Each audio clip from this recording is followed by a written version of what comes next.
ಸ್ನೇಹಿತರೆ, ಮೀಡಿಯಾ ಮಾಸ್ಟರ್ಸ್ಗೆ ಸ್ವಾಗತ ಸುಸ್ವಾಗತ. ಗೆಳೆಯರೆ, ಮೊನ್ನೆ ತಾನೇ ಯುಕ್ರೇನ್ ರೇರ್ ಅರ್ತ್ ಮೆಟೀರಿಯಲನ್ನು ಕೊಟ್ಟರೆ ಅವರಿಗೆ ಬೇಕಾದ ಆಯುಧ ಅನುದಾನ ಕೊಡೋದಕ್ಕೆ ನಾವು ಸಿದ್ಧ ಅಂತ ಹೇಳಿದ್ದ ಟ್ರಂಪ್ ಈಗ ಪ್ಯಾಲೆಸ್ತೀನ್ ವಿಷಯದಲ್ಲಿ ಮತ್ತೊಂದು ಬಾಂಬನ್ನು ಹಾಕಿದ್ದಾರೆ. ಗಾಜಾ ಪಟ್ಟಿ ಏನಿದೆ ಅದನ್ನು ಸಂಪೂರ್ಣವಾಗಿ ಅಮೆರಿಕ ತನ್ನ ವಶಕ್ಕೆ ತಗೊಂಡು ಅಲ್ಲಿನ ಜನರನ್ನು ಬೇರೆ ಪ್ರದೇಶಗಳಿಗೆ ಕಳುಹಿಸಿ ಗಾಜಾನ ಕ್ಲೀನ್ ಮಾಡುತ್ತೆ ಅನ್ನೋ ಮಾತನ್ನು ಹೇಳೋ ಮೂಲಕ ಅರಬ್ ದೇಶಗಳಿಗೆ ಹಾಗೂ ವಿಶೇಷವಾಗಿ ಪ್ಯಾಲೆಸ್ತೀನಿಯರಿಗೆ ಅಮೆರಿಕ ಶಾಕ್ ಕೊಟ್ಟಿದೆ. ಹಾಗಾದರೆ ಟ್ರಂಪ್ ಹೇಳ್ತಾ ಇರೋ ಹಾಗೆ ಗಾಜಾನ ಖಾಲಿ ಮಾಡಿಸೋದಕ್ಕೆ ಸಾಧ್ಯ ಆಗುತ್ತಾ? ಖಾಲಿ ಮಾಡಿದರೆ ಅಲ್ಲಿನ ಜನ ಎಲ್ಲಿಗೆ ಹೋಗಬೇಕು? ಹೀಗೆ ಮಾಡೋದ್ರಿಂದ ಅಮೆರಿಕಾಗೋ ಲಾಭ ಏನು, ಜಗತ್ತಿಗೇನು ಲಾಭ ಆಗುತ್ತೆ, ಮತ್ತು ಇದನ್ನು ಡೆಮೋಕ್ರೆಟಿಕರು ವಿರೋಧಿಸ್ತಾ ಇರೋದು ಯಾಕೆ? ಬನ್ನಿ ನೋಡೋಣ.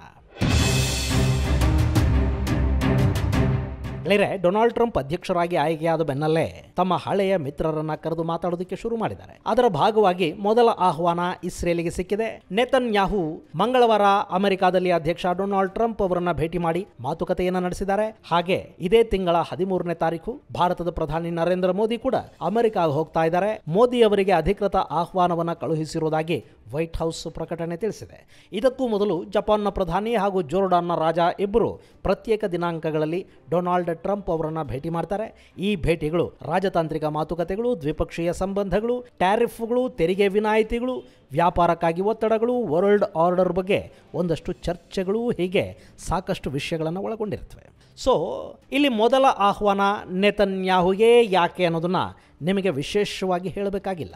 ಅಮೆರಿಕಾದ ದೃಷ್ಟಿಯಲ್ಲಿ ಇಸ್ರೇಲಿಗಿರೋ ಸ್ಥಾನಮಾನಗಳೇನು ಮತ್ತು ಅಮೆರಿಕಾದ ರಾಜಕಾರಣದಲ್ಲಿ ಅಲ್ಲಿನ ಆರ್ಥಿಕ ಬೆಳವಣಿಗೆಯಲ್ಲಿ ಯಹೂದಿಗಳ ಪಾತ್ರ, ಪ್ರಭಾವ, ಕೊಡುಗೆಗಳೇನು ಅನ್ನೋದು ನಿಮಗೆ ಗೊತ್ತೇ ಇದೆ. ಅಮೆರಿಕಾದಲ್ಲಿನ ಸರ್ಕಾರ ಯಾವುದೇ ಇದ್ರೂ ಕೂಡ ಯಹೂದಿಗಳ ವಿಷಯದಲ್ಲಿ ಅವರ ವರ್ತನೆ ಒಂದೇ ಥರ ಇರುತ್ತೆ.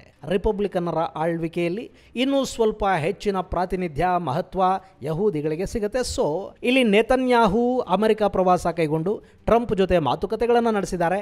ಆನಂತರ ಇಬ್ಬರು ನಾಯಕರು ಜಂಟಿ ಪತ್ರಿಕಾಗೋಷ್ಠಿಯನ್ನುದ್ದೇಶಿಸಿ ಮಾತನಾಡ್ತಾ ಜಗತ್ತಿಗೆ ಮತ್ತು ವಿಶೇಷವಾಗಿ ಅರಬ್ ಜಗತ್ತಿಗೆ ಒಂದು ಸಣ್ಣ ಶಾಕ್ ಅನ್ನು ಕೊಟ್ಟಿದ್ದಾರೆ.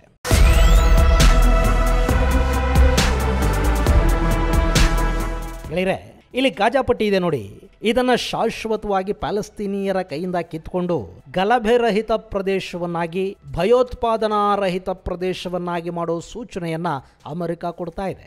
ಅಂದರೆ ಈ ಗಾಜಾ ಪ್ರದೇಶ ಈಗಾಗಲೇ ಹೇಗೂ ಬಹುತೇಕ ನಾಶವಾಗಿ ಹೋಗಿದೆ. ಅದನ್ನೀಗ ರೀಬಿಲ್ಡ್ ಮಾಡಬೇಕು, ಒಂದು ಕಡೆಯಿಂದ ಎಲ್ಲವನ್ನ ಮತ್ತೆ ನಿರ್ಮಾಣ ಮಾಡಬೇಕು. ಹಾಗೆ ಮಾಡಬೇಕು ಅಂದರೆ ಗಾಜಾನ ಕ್ಲೀನ್ ಮಾಡಬೇಕು. ಅಲ್ಲಿ ಅರ್ಧ ಬಿದ್ದ ಕಟ್ಟಡಗಳು, ರಸ್ತೆಗಳಲ್ಲಿ ತುಂಬಿಕೊಂಡಿರೋ ಅವಶೇಷಗಳು ಇವೆಲ್ಲವನ್ನ ಅಲ್ಲಿಂದ ತೆರವುಗೊಳಿಸಬೇಕು. ಅದು ಸಾಧ್ಯ ಆಗೋವರೆಗೆ ಅಲ್ಲಿನ ಜನರನ್ನು ಅಲ್ಲೇ ಇಡೋದಕ್ಕಾಗೋದಿಲ್ಲ. ಹೀಗಾಗಿ ಅವರನ್ನು ಬೇರೆ ಕಡೆಗೆ ಶಿಫ್ಟ್ ಮಾಡಬೇಕು. ಆನಂತರ ಗಾಜಾನ ಕ್ಲೀನ್ ಮಾಡಬೇಕು. ಇದು ಟ್ರಂಪ್ ಹೇಳಿರೋ ಮಾತು. ಗಾಜಾದ ನೆಲದಡಿಯಲ್ಲಿನ ಸ್ಫೋಟಗೊಳ್ಳದ ಜೀವಂತ ಬಾಂಬುಗಳು, ಡೆಬ್ರಿ ಇದೆಲ್ಲವನ್ನ ಸ್ಯಾನಿಟೈಸ್ ಮಾಡಬೇಕಾಗಿದೆ. ಅಲ್ಲಿನ ಕಸ ತೆರವುಗೊಳಿಸಿ ಅದನ್ನು ಮರುನಿರ್ಮಾಣ ಮಾಡಬೇಕಾಗಿದೆ. ಅದಕ್ಕಾಗಿ ಗಾಜಾದಲ್ಲಿನ ಜನರನ್ನು ಅಲ್ಲಿಂದ ತೆರವುಗೊಳಿಸಿ ಗಾಜಾನ ಅಮೆರಿಕ ಸಂಪೂರ್ಣವಾಗಿ ತನ್ನ ಹಿಡಿತಕ್ಕೆ ತಗೊಳ್ಳುತ್ತೆ. ಅದಕ್ಕೆ ಅಗತ್ಯವಿದ್ದರೆ ಗಾಜಾ ಸೇನೆಯನ್ನು ಕೂಡ ಬಳಕೆ ಮಾಡುತ್ತೆ ಅಂತ ಟ್ರಂಪ್ ಹೇಳಿದ್ದಾರೆ. ಇಲ್ಲಿ ಒಂದು ಸ್ಪಷ್ಟ, ಗಾಜಾ ಮತ್ತು ಇಸ್ರೇಲ್ ನಡುವೆ ಇರೋ ಸಂಘರ್ಷವನ್ನು ಕಡಿಮೆ ಮಾಡಬೇಕು ಅಂದರೆ ಹಮಾಸ್ ಅಲ್ಲಿ ಮತ್ತೆ ತಲೆ ಎತ್ತದ ಹಾಗೆ ನೋಡ್ಕೋಬೇಕು. ವೆಸ್ಟ್ ಬ್ಯಾಂಕ್ ಪ್ರದೇಶದಲ್ಲಿ ಇಸ್ರೇಲಿನ ಹಿಡಿತ ಅಂತೂ ಇದ್ದೇ ಇದೆ. ಅಲ್ಲಿ ನಿಯಂತ್ರಣಕ್ಕೆ ಬೇಕಾದ ಎಲ್ಲ ವ್ಯವಸ್ಥೆಗಳನ್ನು ಇಸ್ರೇಲಿಗರು ಮಾಡ್ಕೋತಾರೆ. ಹಾಗೆ ವೆಸ್ಟ್ ಬ್ಯಾಂಕ್ ಅನ್ನೋದು ಪ್ಯಾಲೆಸ್ತೀನಿ ಫತಾ ಸರ್ಕಾರದ ಕೈಯಲ್ಲಿದೆ. ಆದರೆ ಗಾಜಾ ಹಾಗಲ್ಲ. ಅದು ಸಮುದ್ರದ ಜೊತೆ ನೇರ ಸಂಪರ್ಕವನ್ನು ಹೊಂದಿರೋದ್ರಿಂದ ಅಲ್ಲಿ ಹಮಾಸ್ಗೆ ಆಯುಧ, ಹಣಕಾಸಿನ ನೆರವನ್ನು ಬೇರೆ ಬೇರೆಯವರು ಒದಗಿಸೋದಕ್ಕೆ ಅವಕಾಶ ಇರುತ್ತೆ. ಜೊತೆಗೆ ಅಲ್ಲಿ ಹಮಾಸ್ ಅನ್ನೋದು ಬೇರು ಬಿಟ್ಟಿದೆ. ಅವರನ್ನು ಸಂಪೂರ್ಣವಾಗಿ ಗಾಜಾದಿಂದ ಕಿತ್ತು ಹಾಕೋದಕ್ಕೆ ಸಾಧ್ಯ ಆಗೋದಿಲ್ಲ. ಅಲ್ಲಿನ ಜನವಸತಿಗಳಲ್ಲಿ, ಆಸ್ಪತ್ರೆಗಳಲ್ಲಿ, ಶಾಲೆಗಳಲ್ಲಿ, ನೆಲದಾಳದ ಬಿಲಗಳಲ್ಲಿ ಈ ಹಮಾಸ್ ಆಶ್ರಯ ಪಡ್ಕೊಳುತ್ತೆ. ಅವರನ್ನು ಕೊಂದು ಹಾಕಬೇಕು, ಕ್ಲೀನ್ ಮಾಡಬೇಕು ಅಂತ ಹೋದರೆ ಅಲ್ಲಿ ಸಾಮಾನ್ಯ ಜನ ಕೂಡ ಸಾವಿಗೀಡಾಗ್ತಾರೆ. ಮಾನವ ಹಕ್ಕುಗಳ ಉಲ್ಲಂಘನೆ ಅಂತ ಜಗತ್ತದನ್ನು ನೋಡುತ್ತೆ. ಹೀಗಾಗಿ ಇಸ್ರೇಲಿಗೆ 1.5 ವರ್ಷ ಆಗ್ತಾ ಬಂದರೂ ಕೂಡ ಹಮಾಸನ್ನು ಸಂಪೂರ್ಣವಾಗಿ ಬುಡ ಸಮೇತ ಕಿತ್ತು ಹಾಕೋದಕ್ಕೆ ಸಾಧ್ಯ ಆಗಿಲ್ಲ.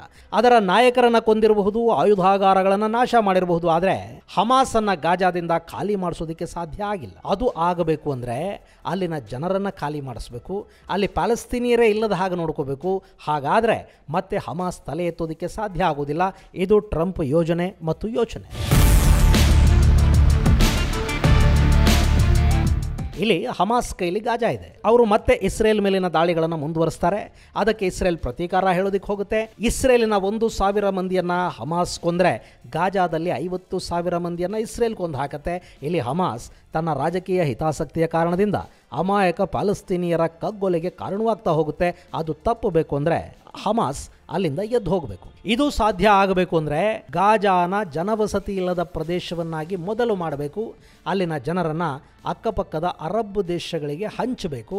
ಇದು ಟ್ರಂಪ್ ಐಡಿಯಾ. ಇನ್ನು ಮೊನ್ನೆ ಈ ಪ್ರಪೋಸಲನ್ನು ಟ್ರಂಪ್ ಈಜಿಪ್ಟ್ ಮುಂದೆ ಕೂಡ ಇಟ್ಟಿದ್ದಾರೆ. ಗಾಜಾದ ಜನರನ್ನು ಈಜಿಪ್ಟ್ ಹಾಗೂ ಜೋರ್ಡಾನ್ಗಳು ಹಂಚಿಕೊಂಡು ತಲಾ ಒಂದಷ್ಟು ಜನರನ್ನು ಎರಡೂ ದೇಶಗಳು ತಮ್ಮಲ್ಲಿ ಇಟ್ಟುಕೊಳ್ಳಿ ಅಂತ ಟ್ರಂಪ್ ಬಯಸ್ತಾ ಇದ್ದಾರೆ. ಸನಾಯ್ ಪ್ರದೇಶದಲ್ಲಿ ಈಜಿಪ್ಟ್ ಗಾಜಾದ ಜನಕ್ಕೆ ಆಶ್ರಯ ಕೊಡಲಿ ಅನ್ನೋದು ಟ್ರಂಪ್ ಬಯಕೆ. ಇದು ಹೇಗಿದೆ ಅಂದರೆ ತಮ್ಮ ನೆಲದಲ್ಲಿನ ಅಕ್ರಮ ವಲಸಿಗರನ್ನು ಟ್ರಂಪ್ ಹುಡುಕಿ ಹೊರಹಾಕಿಸ್ತಾ ಇದ್ದಾರೆ. ಅಮೆರಿಕ ವಲಸೆಗಳ ಮೇಲೆ ಕೂಡ ಸಾಕಷ್ಟು ನಿರ್ಬಂಧಗಳನ್ನು ಹೇರುವ ನಿಟ್ಟಲ್ಲಿ ಟ್ರಂಪ್ ಯೋಚಿಸ್ತಾ ಇದ್ದಾರೆ. ಆದರೆ ಈಜಿಪ್ಟ್ ಹಾಗೂ ಜೋರ್ಡಾನ್ ದೇಶಗಳು ಗಾಜಾದ ನಿರಾಶ್ರಿತರಿಗೆ ಆಶ್ರಯವನ್ನು ಕೊಡಬೇಕು ಅಂತ ಇದೇ ಟ್ರಂಪ್ ಬಯಸ್ತಾ ಇದ್ದಾರೆ. ಇಲ್ಲಿ ಈಜಿಪ್ಟ್ ಮಾತ್ರ ಅಲ್ಲದೆ ಇಂಡೋನೇಷ್ಯಾದಲ್ಲಿ ಕೂಡ ಗಾಜಾದ ಜನಕ್ಕೆ ಆಶ್ರಯವನ್ನು ಕಲ್ಪಿಸೋ ಬಗ್ಗೆ ಒಂದಷ್ಟು ಚರ್ಚೆಗಳಾದವು. ಅಲ್ಲ, ಅಕ್ಕಪಕ್ಕದಲ್ಲಿ ಅಷ್ಟೊಂದು ಅರಬ್ ದೇಶಗಳಿವೆ, ಅವೆಲ್ಲವನ್ನು ಬಿಟ್ಟು ಇಂಡೋನೇಷ್ಯಾ ಯಾಕೆ ಅಂತ ನಿಮಗೆ ಅನ್ನಿಸ್ತಾ ಇರಬೇಕು. ಗೆಳೆಯರೆ, ಇಂಡೋನೇಷ್ಯಾ ಇಸ್ರೇಲ್ನಿಂದ ಸಾಕಷ್ಟು ದೂರದಲ್ಲಿದೆ. ಅಲ್ಲಿಗೆ ಗಾಜಾದ ಜನರನ್ನು ಶಿಫ್ಟ್ ಮಾಡಿ ಅವರಿಗಲ್ಲಿ ವಸತಿ ಸೌಕರ್ಯಗಳನ್ನು ಕಲ್ಪಿಸಿಕೊಟ್ಟು ಒಂದಷ್ಟು ಉದ್ಯೋಗಾವಕಾಶಗಳನ್ನು ಕೂಡ ಕಲ್ಪಿಸಿಕೊಟ್ರೆ ಅವರಲ್ಲಿ ಸೆಟ್ಲ್ ಆಗ್ತಾರೆ. ಆನಂತರ ಅಲ್ಲಿ ಅವರು ಉಗ್ರವಾದವನ್ನು ಬೆಳೆಸ್ಕೊಂಡು ಅಲ್ಲಿಂದ ಇಸ್ರೇಲ್ ಮೇಲೆ ಪ್ರತೀಕಾರವನ್ನು ತೀರಿಸ್ಕೊಳ್ಳೋದಕ್ಕೆ ಅವರಿಗೆ ಹೇಗೂ ಸಾಧ್ಯ ಆಗೋದಿಲ್ಲ. ಹೀಗೆ ಮಾಡೋದರಿಂದ ಮಧ್ಯಪ್ರಾಚ್ಯದಲ್ಲಿನ ಸಂಘರ್ಷ ಬಹುತೇಕ ಕಡಿಮೆ ಆಗುತ್ತೆ, ಅರಬ್ ನೆಲ ಶಾಂತಗೊಳ್ಳುತ್ತೆ ಅನ್ನೋದು ಟ್ರಂಪ್ಗಿದ್ದ ಐಡಿಯಾ. ಆದರೆ ಅದಕ್ಕೆ ಇಂಡೋನೇಷ್ಯಾ ಒಪ್ಪಿಲ್ಲ. ಇಂಡೋನೇಷ್ಯಾ ಒಂದೇ ಅಲ್ಲ, ಗಾಜಾದ ನಿರಾಶ್ರಿತರಿಗೆ ಆಶ್ರಯವನ್ನು ಕೊಡೋದಕ್ಕೆ ಅಕ್ಕಪಕ್ಕದ ಅರಬ್ ದೇಶಗಳು ಕೂಡ ಒಪ್ತಾ ಇಲ್ಲ. ಇನ್ನು ಗಾಜಾನ ಬಿಟ್ಟು ಹೊರ ಹೋಗೋದಕ್ಕೆ ಅಲ್ಲಿನ ಜನಾನಾದರೂ ರೆಡಿ ಇದ್ದಾರಾ? ಬೇರೆ ಯಾರು ತಾನೇ ತಮ್ಮ ನೆಲವನ್ನು ಬಿಟ್ಟು ಹೋಗೋದಕ್ಕೆ ಸಿದ್ಧ ಆಗ್ತಾರೆ ಹೇಳಿ? ಅದರಲ್ಲೂ ಒಮ್ಮೆ ಆ ಜನ ಗಾಜಾದಿಂದ ಎದ್ದು ಹೋದ್ರು ಅಂತ ಇಟ್ಕೊಳ್ಳಿ, ಅವರು ಮತ್ತೆ ಆ ನೆಲಕ್ಕೆ ಬರೋದಕ್ಕೆ ಸಾಧ್ಯ ಆಗೋದೇ ಇಲ್ಲ. ಈಗ ನೋಡಿ, ನಮ್ಮ ಕಾಶ್ಮೀರದಲ್ಲಿ ಪಂಡಿತರನ್ನು ಅಲ್ಲಿಂದ ಎತ್ತಂಗಡಿ ಮಾಡಿದ್ರಲ್ವಾ, ಓಡಿ ಬಂದ ಪಂಡಿತರಿಗೆ ಮತ್ತೆ ಕಾಶ್ಮೀರಕ್ಕೆ ಹೋಗಿ ನೆಲೆಸೋದಕ್ಕೆ ಇವತ್ತಿನವರೆಗೆ ಸಾಧ್ಯ ಆಗಿದೆಯಾ? ಅಲ್ಲಿ ಆರ್ಟಿಕಲ್ 370 ರದ್ದಾಯಿತು. ಕೇಂದ್ರದಲ್ಲಿ ಹಿಂದೂವಾದಿ ಅಂತ ಹೇಳ್ಕೊಳ್ಳೋ BJP ಸರ್ಕಾರನೇ 2 ಅವಧಿಗಳಿಂದಲೂ ಇತ್ತು, ಈಗಲೂ ಅವರೇ ಇದ್ದಾರೆ. ಪಂಡಿತರ ಬಗ್ಗೆ ಇವರು ಮಾತಾಡಿದಷ್ಟು ಬೇರೆ ಯಾರೂ ಮಾತು ಕೂಡ ಆಡಲಿಲ್ಲ. ಆದರೆ ಬರೇ ಮಾತಿನಿಂದ ಏನು ಸಾಧ್ಯ ಆಗುತ್ತೆ? ಎಷ್ಟು ಪಂಡಿತರು ಕಾಶ್ಮೀರಕ್ಕೆ ವಾಪಸ್ ಹೋಗೋದಕ್ಕಾಗಿದೆ? ಇದು ಕೂಡ ಹಾಗೇನೆ. ಗಾಜಾದಿಂದ ಪ್ಯಾಲೆಸ್ತೀನಿಯರು ಎದ್ದು ಹೋದರೆ ಮತ್ತವರಲ್ಲಿಗೆ ಮುಂದೆ ಯಾವತ್ತಾದರೂ ವಾಪಸ್ ಹೋಗೋದಕ್ಕೆ ಸಾಧ್ಯ ಆಗತ್ತೆ ಅನ್ನೋ ಯಾವ ಭರವಸೆಯೂ ಇರೋದಿಲ್ಲ. ಹೀಗಾಗಿನೇ ಅಲ್ಲಿನ ಜನ ಗಾಜಾ ಬಿಡೋದಕ್ಕೆ ಒಪ್ಪುತ್ತಾ ಇಲ್ಲ. ಇನ್ನು ಅವರು ಒಪ್ಪದೇ ಇದ್ದರೆ ಬಲವಂತವಾಗಿ ಅವರನ್ನು ಅಲ್ಲಿಂದ ಎಬ್ಬಿಸಬೇಕಾಗತ್ತೆ. ಅದಕ್ಕೆ ಅಮೆರಿಕ ಸೇನೆಯನ್ನು ಬಳಕೆ ಮಾಡಬೇಕಾಗಿ ಬರುತ್ತೆ. ಹಾಗೇನಾದರೂ ಆದರೆ ಅಮೆರಿಕ, ಇಸ್ರೇಲ್ ಹಾಗೂ ಹಮಾಸ್ ನಡುವೆ ಇನ್ನೂ ಒಂದು ಸುತ್ತಿನ ಸಂಘರ್ಷ ನಡೆಯುತ್ತೆ. ಬಲವಂತವಾಗಾದರೂ ಸರಿ ನಾವು ಅವರನ್ನು ಹೊರ ಹಾಕ್ತೀವಿ ಅಂತ ಅಮೆರಿಕ ಹೇಳಿದೆ. ಆದರೆ ಯಾವುದೇ ಕಾರಣಕ್ಕೂ ನಾವಿದಕ್ಕೆ ಅವಕಾಶವನ್ನು ಕೊಡೋದಿಲ್ಲ, ನಾವು ಇಲ್ಲಿಂದ ಎದ್ದು ಹೋಗೋದಿಲ್ಲ ಅಂತ ಹಮಾಸ್ ಹೇಳ್ತಾ ಇದೆ.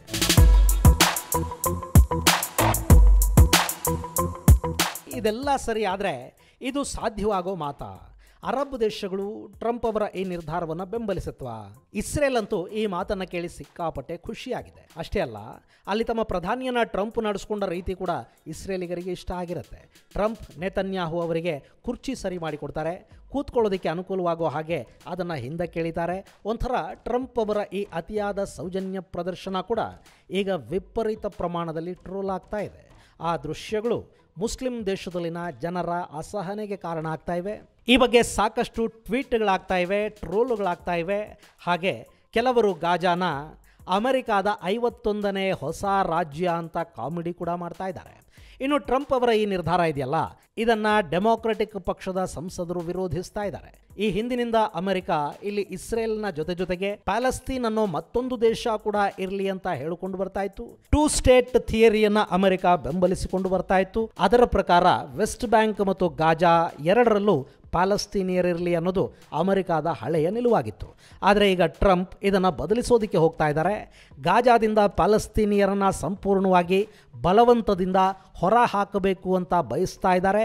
ಆ ಪ್ರಯತ್ನಗಳನ್ನು ಅವರು ಆರಂಭ ಮಾಡಿದರೆ ಅಮೆರಿಕಾದ 2 ಸ್ಟೇಟ್ ಪಾಲಿಸಿಗೆ ಇದು ವಿರುದ್ಧ ಅನ್ನಿಸಿಕೊಳ್ಳುತ್ತೆ. ಅಮೆರಿಕಾನೇ ಇಂಥದ್ದೊಂದು ಕೆಲಸವನ್ನ ಮಾಡಿದ ಮೇಲೆ ಜಗತ್ತಿನ ಯಾವುದೇ ಬಲಿಷ್ಠ ದೇಶ ಮತ್ಯಾವುದೋ ಪ್ರದೇಶದ ಮೇಲೆ ದಾಳಿ ಮಾಡಿ ಅಲ್ಲಿನ ಜನರನ್ನ ಮುಂದಿನ ದಿನಗಳಲ್ಲಿ ಬಲವಂತವಾಗಿ ಹೊರದಬ್ಬಿ ಆ ಪ್ರದೇಶವನ್ನು ತಾನು ಆಕ್ರಮಿಸಿಕೊಂಡು ಕೂತ್ಕೊಳ್ಳೋದಕ್ಕೆ ಎಲ್ಲ ಅವಕಾಶಗಳನ್ನು ಅಮೆರಿಕಾನೇ ಕಲ್ಪಿಸಿಕೊಟ್ಟ ಹಾಗಾಗತ್ತೆ. ಅದಕ್ಕೊಂದು ಮಾರ್ಗಸೂಚಿಗಳನ್ನು ಅಮೆರಿಕ ರೂಪಿಸಿಕೊಟ್ಟಂತಾಗತ್ತೆ. ಹೀಗಾಗಿ ಯಾವುದೇ ಕಾರಣಕ್ಕೂ ಹೀಗಾಗಬಾರದು ಅಂತ ಡೆಮಾಕ್ರೆಟಿಕ್ರು ಹೇಳ್ತಾ ಇದ್ದಾರೆ. ಇದೆಲ್ಲದರ ನಡುವೆ ಕೂಡ ಟ್ರಂಪ್ ಮಾತುಗಳು ಕಾರ್ಯರೂಪಕ್ಕೆ ಬರಬೇಕು ಅಂದರೆ ಅದಕ್ಕೆ ಅರಬ್ ದೇಶಗಳ ಒಪ್ಪಿಗೆ ಸಹಕಾರ ಕೂಡ ಬೇಕಾಗುತ್ತೆ. ಗಾಜಾದಲ್ಲಿ ಇಸ್ರೇಲಿನ ಹಿಡಿತ ಇರದ ಹಾಗೆ ಕೂಡ ಅಮೆರಿಕ ಇಲ್ಲಿ ನೋಡ್ಕೋಬೇಕಾಗತ್ತೆ. ಹಾಗಂತ ಅಮೆರಿಕ ನೇರವಾಗಿ ಗಾಜಾನ ಆಳುತ್ತಾ ಅಥವಾ ಯಾವುದಾದ್ರೂ ಅರಬ್ ದೇಶದ ಉಸ್ತುವಾರಿಗೆ ಇದನ್ನು ಕೊಡುತ್ತಾ ಗೊತ್ತಿಲ್ಲ. ಆದರೆ ಗಾಜಾನ ತೆರವುಗೊಳಿಸಿ ತನ್ನ ಕೈಯಲ್ಲಿ ಇಟ್ಕೊಳ್ಳೋದ್ರಿಂದ ಅಮೆರಿಕಾಗೆ ಲಾಭ ಅಂತೂ ಇದ್ದೇ ಇದೆ. ಈಗ ಭಾರತ, ಮಿಡ್ಲ್ ಈಸ್ಟ್ ಹಾಗೂ ಯುರೋಪ್ ನಡುವೆ ಒಂದು ಎಕನಾಮಿಕ್ ಕಾರಿಡಾರ್ನ ಪ್ರಪೋಸಲ್ ಇದೆ ನೋಡಿ. ಅದರ ಅತಿ ಮುಖ್ಯ ಪಾಯಿಂಟ್ ಅಂದರೆ ಮೆಡಿಟರೇನಿಯನ್ ಸಮುದ್ರದಲ್ಲಿನ ಪ್ರಮುಖ ಬಂದರು ಅನ್ನಿಸ್ಕೊಳ್ತಾ ಇರೋದು ಹೈಫಾ. ನೀವಿಲ್ಲಿ ನೋಡ್ತಾ ಇದ್ದೀರಲ್ಲ, ಇದೇ ಹೈಫಾ. ಭಾರತದಿಂದ ಯುರೋಪನ್ನು ತಲುಪೋದಕ್ಕೆ ಸೌದಿ ಅರೇಬಿಯಾ, ಜೋರ್ಡಾನ್ ಮೂಲಕ ಬರುವ ಸರಕು ಸಾಮಗ್ರಿಗಳು ಇಸ್ರೇಲಿಗೆ ಬಂದು ಇಸ್ರೇಲಿನ ಹೈಫಾ ಬಂದರಿನ ಮೂಲಕ ಮೆಡಿಟರೇನಿಯನ್ ಸಮುದ್ರವನ್ನು ಹಾದು ಯುರೋಪನ್ನು ತಲುಪುತ್ತವೆ. ಹೀಗಾಗಿ ಈ ಹೈಫಾ ಬಂದರಿಗೆ ಅತ್ಯಂತ ಮಹತ್ವ ಇದೆ. ಈಗ ಗಾಜಾ ಕೂಡ ಹಮಾಸ್ ಹಿಡಿತದಿಂದ ಮುಕ್ತಗೊಳ್ತು ಅಂತ ಇಟ್ಕೊಳ್ಳಿ. ಇಷ್ಟೂ ಉದ್ದದ ಕರಾವಳಿ ತೀರ ಈ ಹೊಸ ಯೋಜನೆಗೆ ಬಳಕೆಯಾಗುವ ಸಾಧ್ಯತೆಗಳಿರುತ್ತವೆ. ಇಲ್ಲಿ ಹೊಸ ಬಂದರುಗಳ ನಿರ್ಮಾಣ ಸಾಧ್ಯ ಆಗುತ್ತೆ.